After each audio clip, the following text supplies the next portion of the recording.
Hey guys, Josh back with another video, and as we've done in the last few videos, we're doing something a bit different today. So what we're doing today is hand history review. However, these hands were played by the Pio bot against itself. So basically just two GTO bots playing against each other, and I had these hands exported into Poker Tracker. And the focus today is going to be on small blind versus button 3-bet pot. So we will review the hand first, um, and I'll give my general thoughts after the hand plays out, and then we'll take a look at the solve. Um, so first we have button open we 3-bet the small blind to 11.5. Button calls. So we have ace jack off on king queen 9 two-tone. So on a board like this, especially a rainbow board, definitely going to be range betting this board in some capacity. Would probably split sizings here. So on these really high connected Broadway flops, you generally want to have like a pretty small size in here. Just because the board is so dynamic that to accommodate for a range bet, which is appropriate on this board, um, you're going to need to split, between like a very small size, um, to accommodate for, like all the pairs less than a king and pocket jacks, things like that. You can use like 15% pot and half pot or something could be viable. Um, or just like range betting 20% pot or something is also okay. Um, as long as you're getting your betting volume in on the flop. Um, yeah, starting off with a 10% pot c-bet, in theory, probably just fine. Button calls. Okay. So after we bet 10% on the flop, it's important to realize that you're still retaining the vast majority of your equity advantage on a brick turn after you bet that small on the flop. So what you'll notice is after you bet very small on the flop, you're allowed to just keep betting. You can bet very small again, like 10%, 10%. Is quite a common line. If you had like jacks or queen 10 or something, 10%, 10% flop turn, and maybe another very small bet on the river, or checking river, um, depending on your blockers to their bluffs on the river. But um, okay, so oh, I didn't mean to reveal his hand, but um, so we check turn and then we get bet into. Now, in a spot like this where we bet very small on the flop and we're retaining our equity advantage, so we're going to be betting a lot on a brick turn. After we check, we're going to be doing a lot of checking to check fold. Um, but what's also important to realize is uh, when we have a strong hand, we're still going to be doing a lot of the betting. Like, we're going to be splitting turn here between like a very small size and then like a geometric size. Or, well, that's what I would do. Just because we're going to be betting a lot because we're still retaining our equity advantage. So we're not going to be playing a ton of raises here. We will have some for sure, like with our traps. But if we like a lot of our traps are going to be like sets and straights, which aren't certainly aren't mandatory raises. Um, so you know, on a board like this, it's going to be a lot of like calling and folding if we get bet into. Although this combo is kind of attractive if you were to play the occasional raise here, which we should have some, right? Um, pocket nines, pocket queens, stuff like that. Um, so, a hand like this is pretty sexy with the spade in our hand. Um, Blocking there continues, and when flush comes in on the river, we have blockers to that. So, um, okay, so he does raise.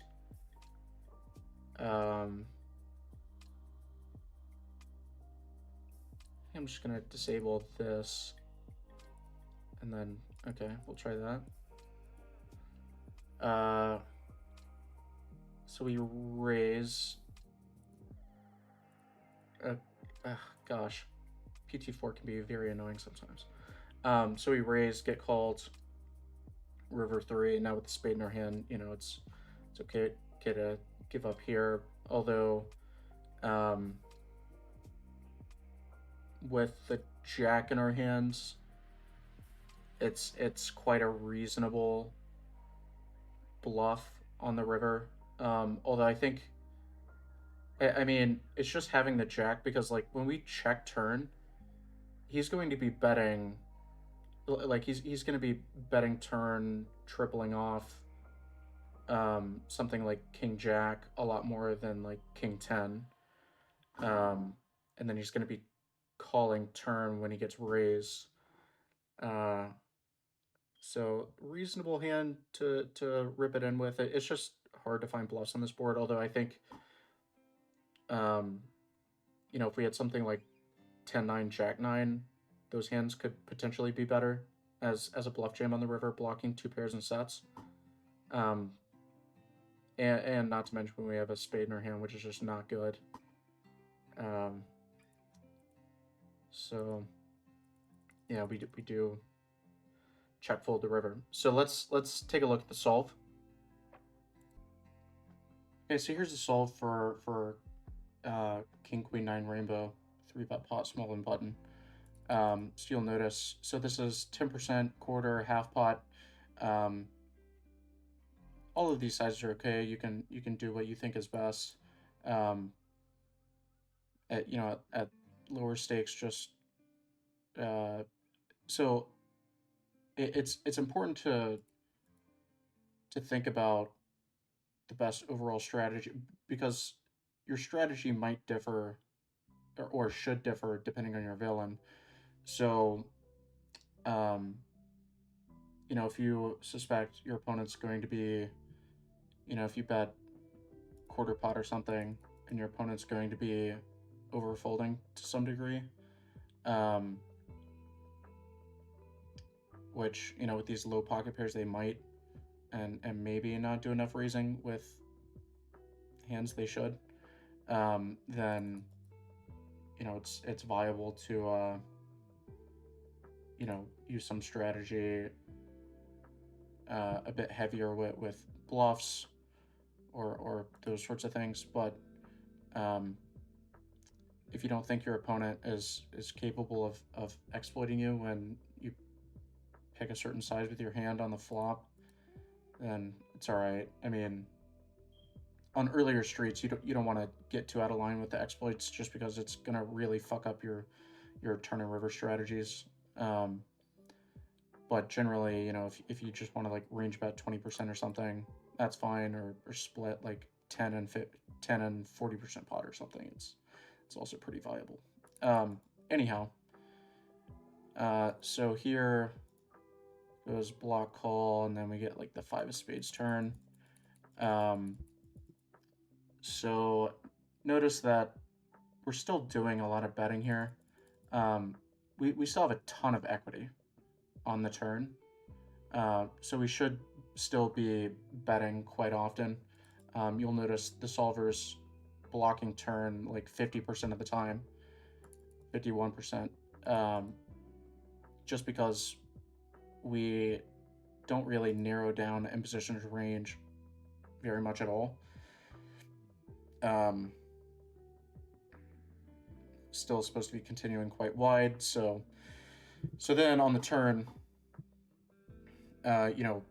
something like queen jack, queen 10, jacks and 10s are still able to get a small bet in on the turn. Um, you know, this spot in game, I split like 15% pot and half pot. So like I go like 15% pot and then, continue betting something like a queen, for this size quite often. Um, but yeah, that's sort of my small bet strategy here. And then, we check. So when we check, um, our checks are going to be uh, something like ace queen, which makes sense to check a bit more often than like queen jack, queen 10 that have a gutter, or like jacks and 10s that are still over pairs to these low pairs that continue on the flop for imposition. Can still squeak out a value bet. Yeah, so when we check, their betting strategy is going to be a tad more polar, per se, in the sense that since we have an equity advantage on this board, we can still have plenty of strong hands. However, what that means is that for imposition to be incentivized to reopen the action, they need to be getting some value here. But you'll notice, like, these top pairs are betting pretty frequently for like this chunkier size, somewhere between half pot and 3/4. But yeah, what you'll notice is we're not doing much raising here. It's really just the traps, like nines specifically, that are raising. Bluffs here looks like 9/8 is a bit better than something like 10/9 Jack-9. I guess something like 9/8 still blocks sets into pair, but it also unblocks imposition's bluffs. So that yeah, could make a little more sense.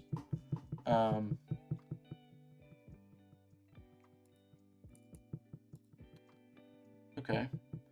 But yeah, we do have some low frequency raises here. So, if you do have ace jack with the ace of spades, that's sort of a sexy candidate to use. And then we got some low brick river. I don't remember what it was, but it didn't bring in the flush or anything. Yeah, so then on the river, it's nines are going to be the bulk of our value here. Yeah, which makes sense, but if we do bluff, it's going to be this stuff with a 9 in it. Sharing cards with our straights and sets.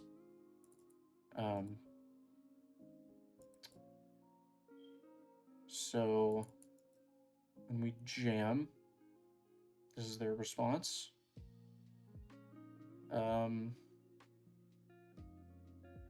Yeah, so like calling stuff with a jack in it more often than like a 10.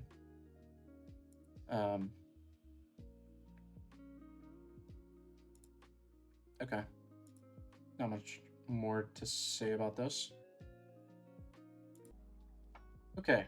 Next hand, we have pocket eights. We 3-bet the small blind, get the 10-5-3 board, go for a 3/4 pot size bet. So on these really ragged 10 high boards, 10 high boards in general in this configuration are generally range bets, but especially this board. And when the two low cards are this low and non-interactive with the board, you're just generally going to see a slightly larger c-bet size. If it was something like 10-8-3, 10-8-5, you'd see a lot more like half pot as opposed to 3/4, but has more to do with, just hands almost exactly like this being able to get a bit more value on this board as opposed to like 10-9-3, Jack 9-3, stuff like that, where you'd see a lot more 30% or half pot. So we bet and get called, get the 8 turn. Um, so one thing to consider is the SPR on the turn here after we bet 75% pot on a flop.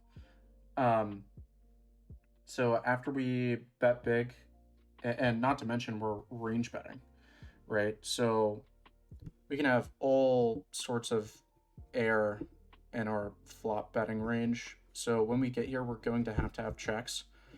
Um,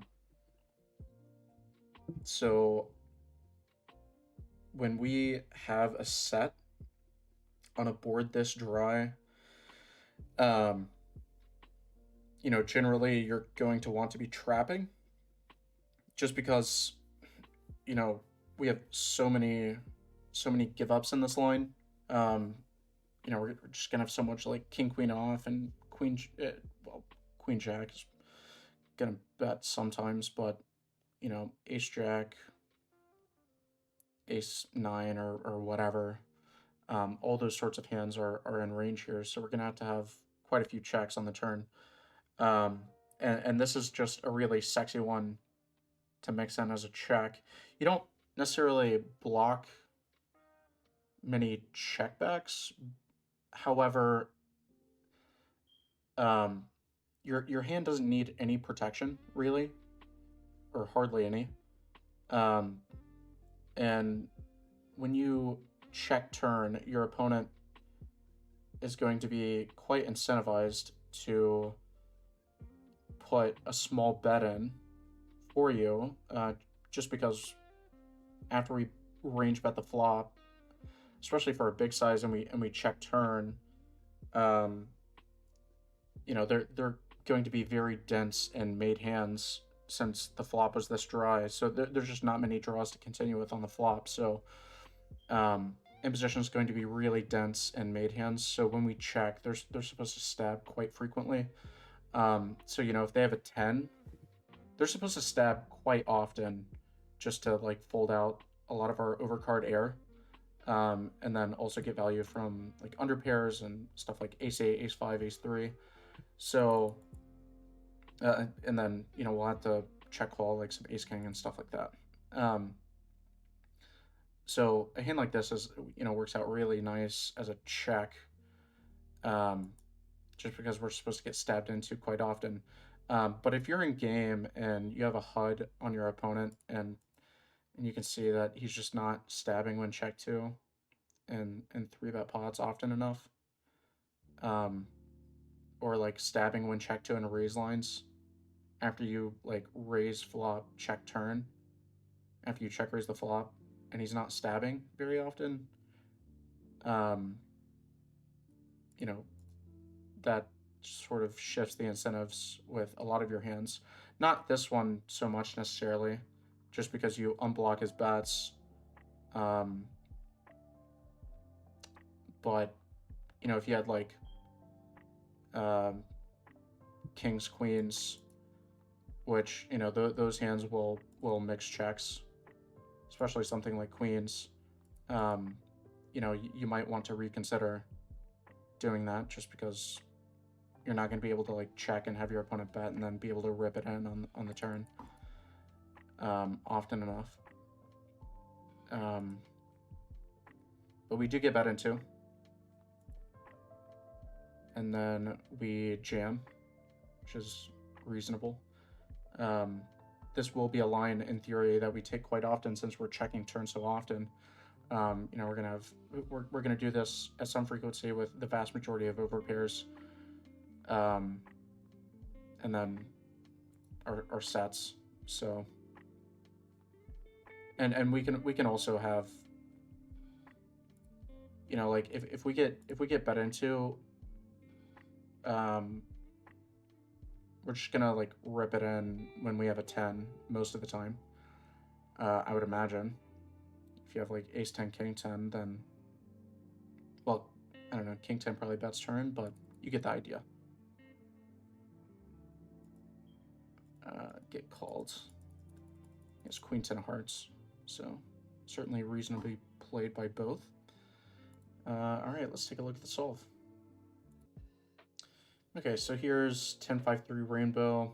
Like I mentioned, most of our bets on a board this disconnected going to be on the slightly larger side. Here I just simplified a range bet 2/3. Just because on Rainbow boards we don't have nearly as much incentive to split sizings. You know, on flush draw boards, you're generally much more incentivized to split, um, just because of equity distributions between hands. So, you know, if you have an overpair with a spade in it, um, basically the idea is on a flush draw board to force your opponent to indifference with a lot of their hands. Like, say on this board we just range bet 2/3. Um, well, we'll just click on like half pot here. A lot of these high card hands with a backdoor, I guess something like King Jack is a decent example, um, or Ace Queen off. Um, basically, they're just going to have to continue against a chunky bet with a lot of these hands. However, on a flush draw board, if you use the same size, they're just going to have a lot of snap folds that would be, um, you know, that would still do the same thing against smaller bets, but then a lot of their hands are going to have significantly more equity. You know, something like Ace Queen or Ace Jack with a spade, um, and then those hands are no longer indifferent against, you know, something like a half pot bet, but you could start to force those hands closer to indifference, um, by sizing up with a subset of your range that wants to do that.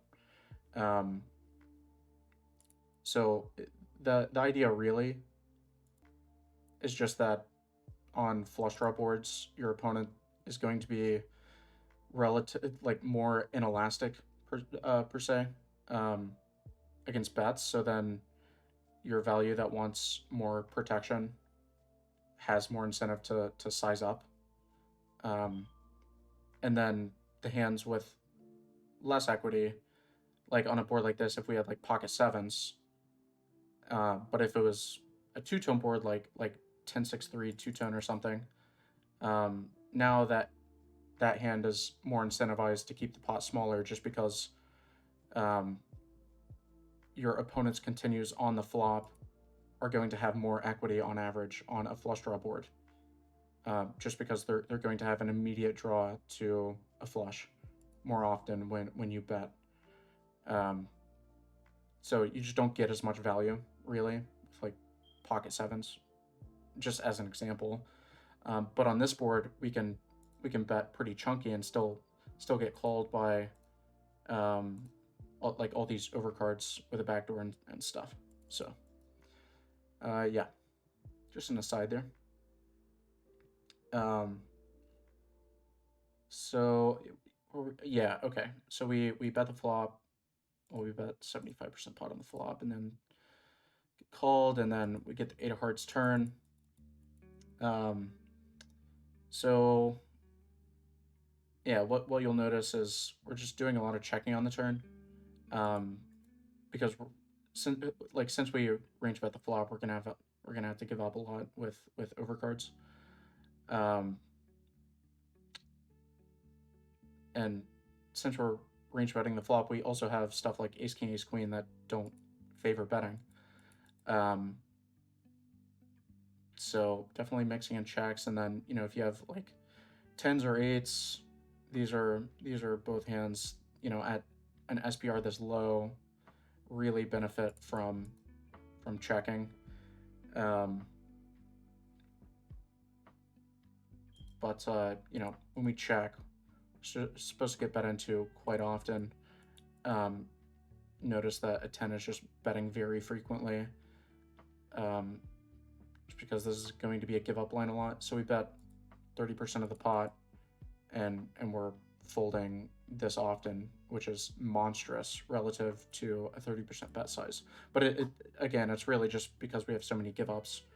So we're just checking to check fold, and then, if we have an overpair or top pair, we're just ripping it in. Yeah.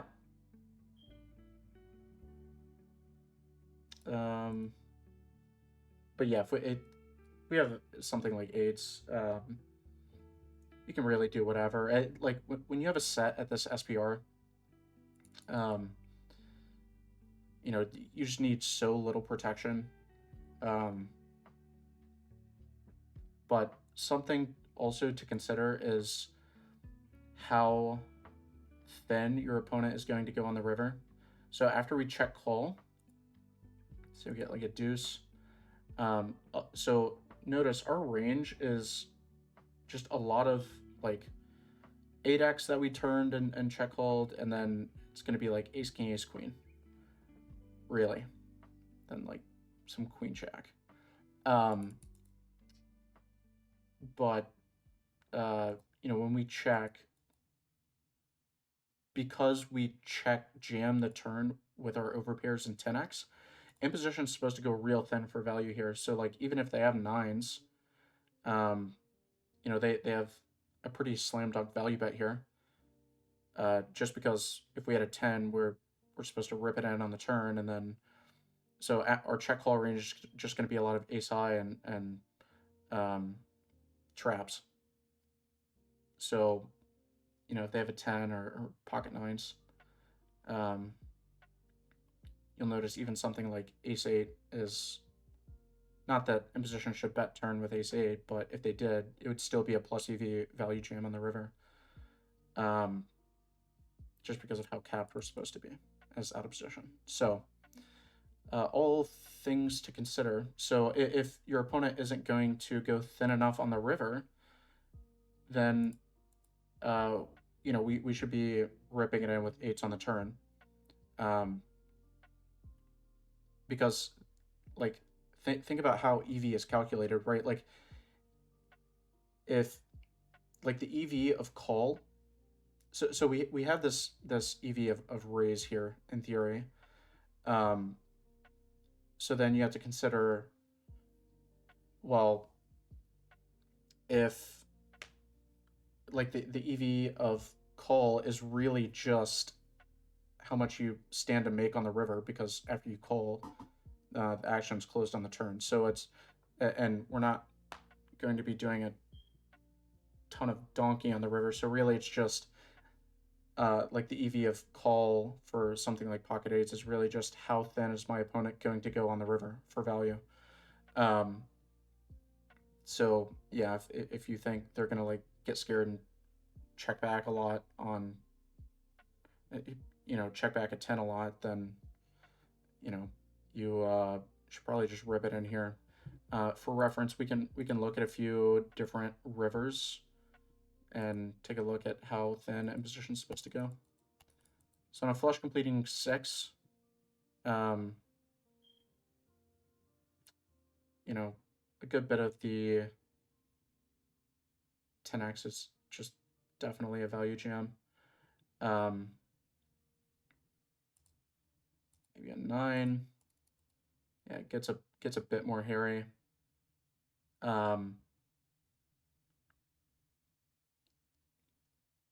Yeah.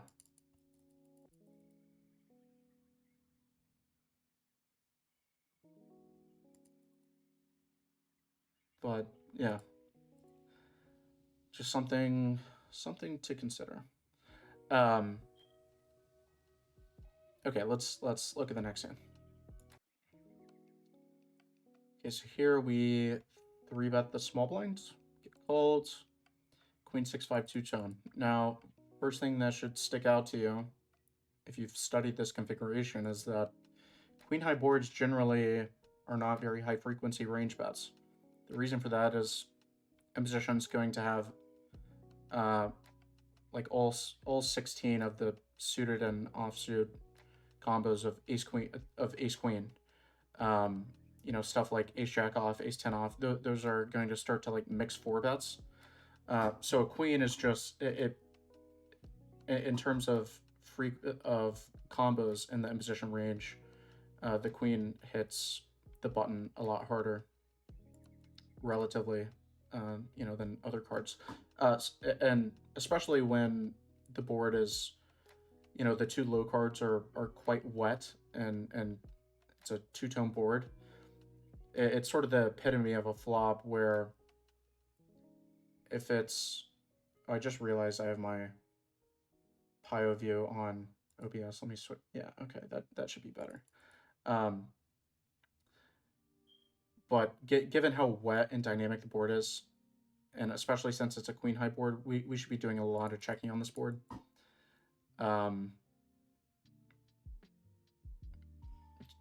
Because like I was saying earlier, the wetter the board is, the more incentive our hands are going to have to, shift into different lines. So on a board like this, if we have like pocket nines or ace five or something, and we bet, we're not like those hands aren't super incentivized to bet. Because imposition has a lot of queen X, but also the board is very wet and two tone. So when you do bet, their continues are going to have a lot more equity against you. So your ability to get value on later streets goes way down. So really the idea is we'd rather with those marginal hands, we'd rather either check or bet small and be able to,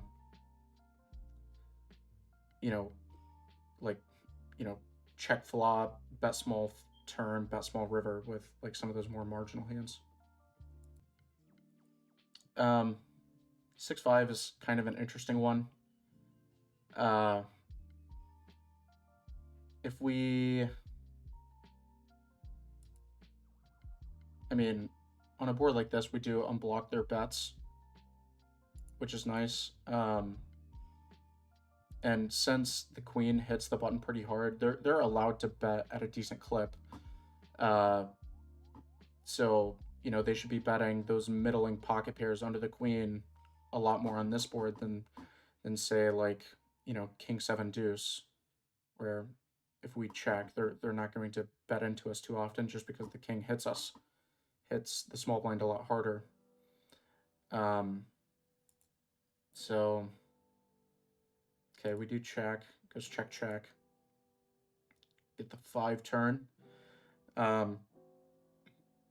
Now this will be a turn that, like, after it goes check check, I would suspect out of position is allowed to bet a decent amount. Splitting sizes here for sure. But since imposition is allowed to bet this board a bit more often than most boards, just because of their advantage and like 6-5, 6-5, queen X, all that stuff, they're going to be a little more capped going to the turn here. Now we will still have tons of hands that want to check, but if you had something like ace king here, you could put in a small equity denial bet, or those under pairs of the queen, and then you could also have the low frequency big size for those flop traps. Yeah, so this hand, nothing is super mandatory here, but it is nice to unblock the under pairs to the queen that are probably going to bet a lot when check 2 after the turn pairs. So it could go either way with this hand. Okay, now again, we were talking earlier about the EV of call here comes from check calling turn and then getting bet into on the river. So given that they check back the flop and they're using a quarter pot size on the turn, it's going to be a lot of under pairs. So I would be, I'd probably be raising a hand like this just because, when they do bet something like sevens, eights, nines on the turn, um, we're just not going to get bet into a ton on the river. A, because there's a ton of overcards that can come, and then they have a super easy check back, but also we can still have under pairs to the queen. So we still have like jacks, tens, nines. So when they have like sevens, eights, nines, they're not going to be following through on the river a ton, unless they just get like a super brick, offsuit deuce or something. Um, then those hands might put in another bet, but that's just not going to happen very often. So I think with a lot of my traps here, I'm probably just going to be playing a lot of raise. Do raise. Get called. Offsuit 4 on the river. I mean, we don't really have bluffs that get here on the river. I don't think 8-7 is a 3-bet in this configuration. But they will definitely have that. But I think this like imposition range is going to be like weaker queen X.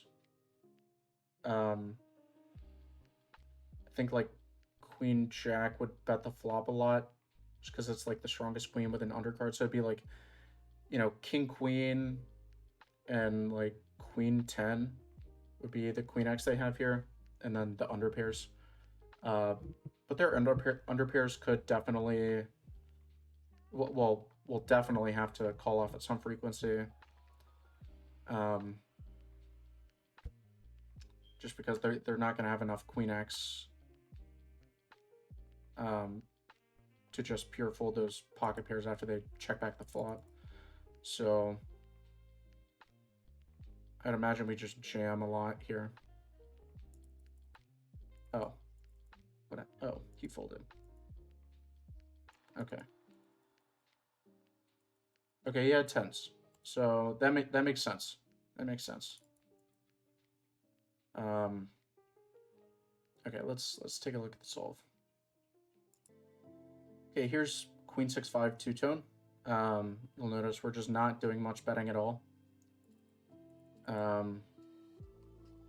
We do bet it's a bit on the smaller side, but this really just has to do with how often we should be getting bet into.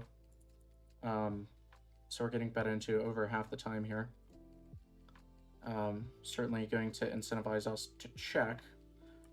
So if we're getting bet into more than half the time, generally, we're going to want to be checking when we're out of position, because now we can get bet into and raise and be able to get multiple bets in on one street, as opposed to just betting ourselves and getting one medium-sized bet in. Now we can get two medium-sized bets in. Let's see. So, yeah, it's sort of like ace queen without the suit protection is a lot of the range here. And some of this king jack, king 10 stuff, interaction with the queen, and the flush draws, backdoor flush draws. And then, aces and kings that trapped.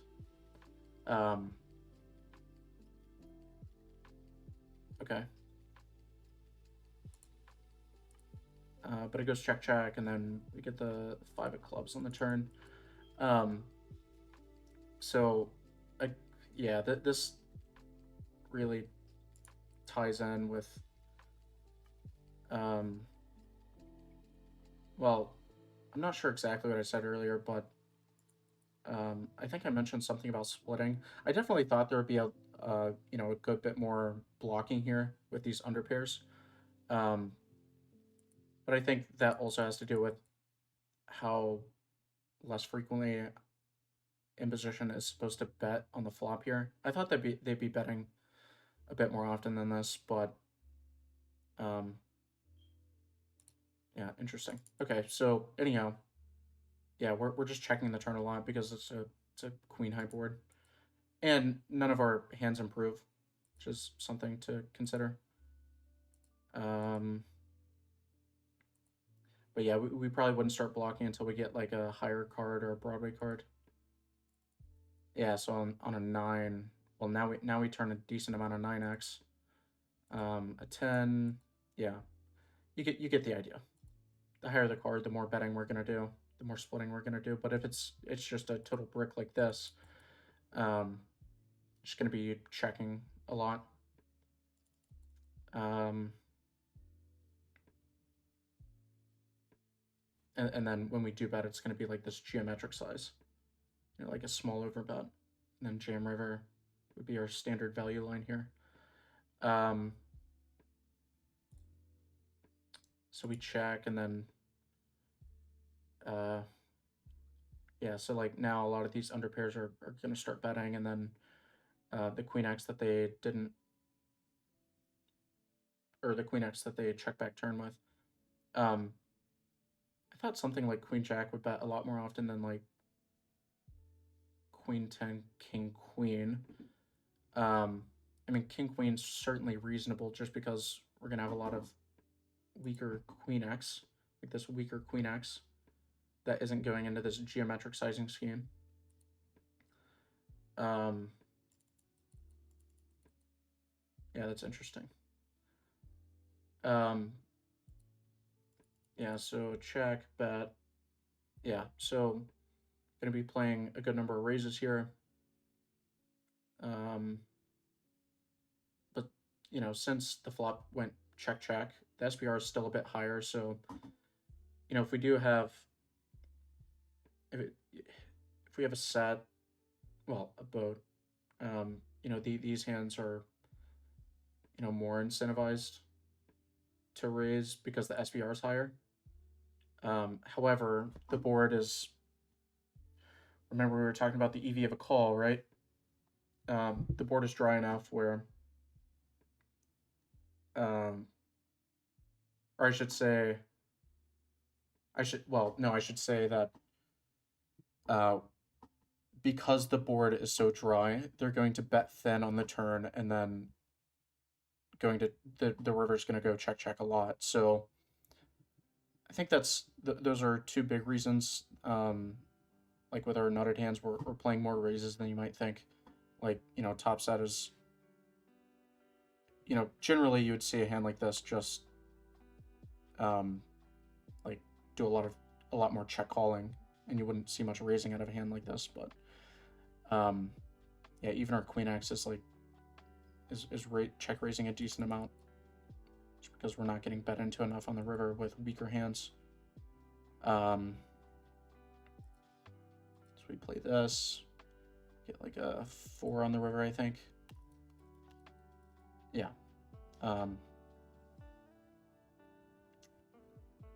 This is pretty straightforward here.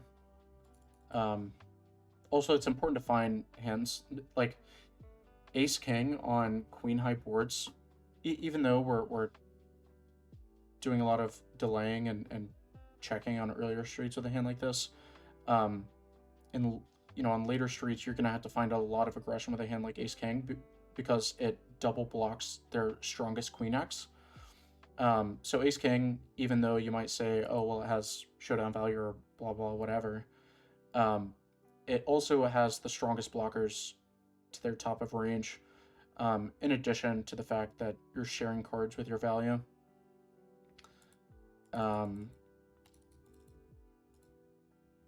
Yeah.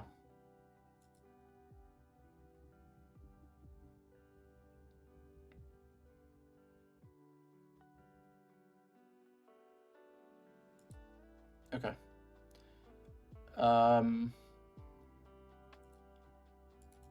But yeah, like when we check on the 4, they're just checking back these under pairs. Oh well, no, wrong line. Check.